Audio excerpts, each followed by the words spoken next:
If you're planning and evaluating a program or intervention, logic models are a great way to visually represent what you're going to do and your intended outcomes.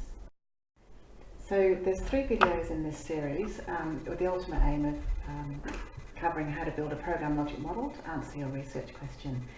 And in these videos I'll use the term program to mean a project or an intervention or a service or an initiative.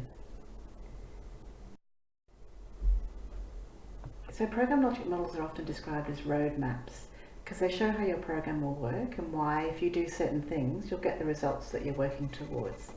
So they're a visual or a graphic representation of what you're going to do and how this will lead to your intended outcomes. And they can be used to plan, to implement and evaluate programs.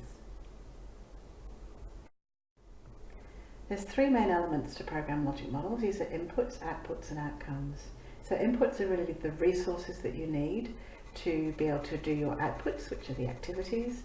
And then if you do these activities, you'll be able to achieve your outcomes or your results.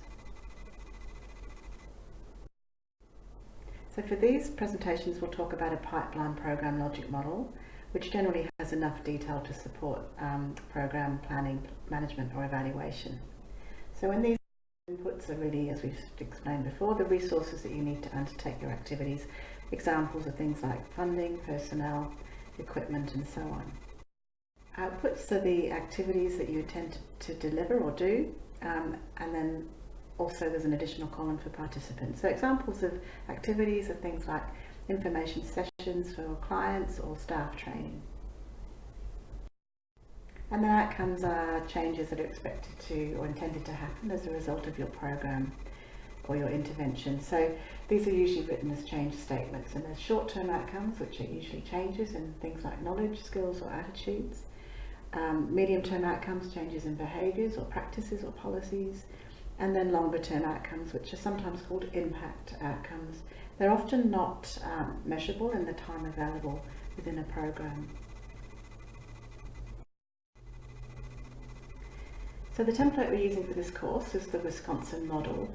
And looking at these models in more detail, you'll see that there's still the inputs, outputs and outcomes that we've just described, but there's some additional boxes. So the problem statement, which is what's the issue that you're aiming to address? The objective, which is your aim or your goal. Assumptions, so what sort of things are you assuming are going to happen for your model to work, or what needs to be true? And then external factors, so these are things like organisational factors, changing demographics, funding, changes and so on. So I'm just going to go show you an example of a completed logic model. So this is a model for, they were trying to develop and test a program to support GPs to reduce presentations to the emergency department for people living in aged care facilities who became unwell but didn't really require hospitalisation. So GPs were sending aged care residents to ED, that's the problem statement, when they could actually be managed at home, and this created pressure on hospital beds. They've described their inputs as being financial, staffing and information technology resources. Their outputs or their activities are around establishing processes, care pathways, education and so on for GPs and aged care staff. And then they've described their outcomes, their short-term outcomes as occurring within a year, and they're expected to see increased awareness and knowledge by GPs and staff about how to manage aged care residents. This should result in the medium term in a reduction in avoidable presentations, and in the longer term would be improved outcomes for aged care residents. They've made some assumptions about the availability of GPs and the capacity of aged care staff, and their external factors that they need to consider are changes in funding arrangements, new programs that might impact changes in demographics and so on. As another example of a program logic model, this is around trying to support families in a particular town to ensure that children reach appropriate developmental milestones. So similar to the model we've just seen, they have inputs around staff and funding, but they've also included research evidence and standards of practice. They have activities around supporting parents to better engage with their children in playing, and then outcomes are related to increased skills and knowledge for parents, increased parents are more empowered, and the children reach developmental milestones. I just very briefly want to show you this template, which is called a theory of change.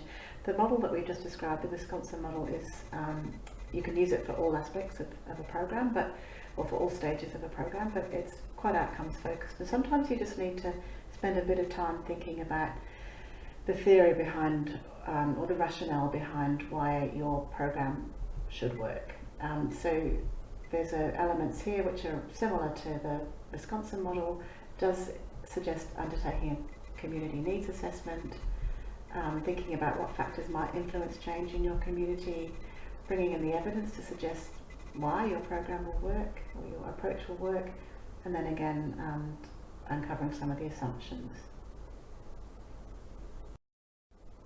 So now that we've gone through some program logic models, I think just to sort of finish up on really why would you do one, and I think there's some key points here.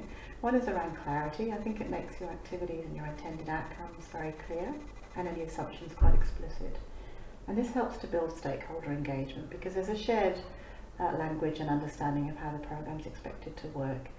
And in turn this informs evaluation, so identifying where evaluation is going to be most important, and also helps to inform good evaluation questions. And they're often a requirement for funding. So in the next video talks about how to build or how to develop a program logic model in more detail.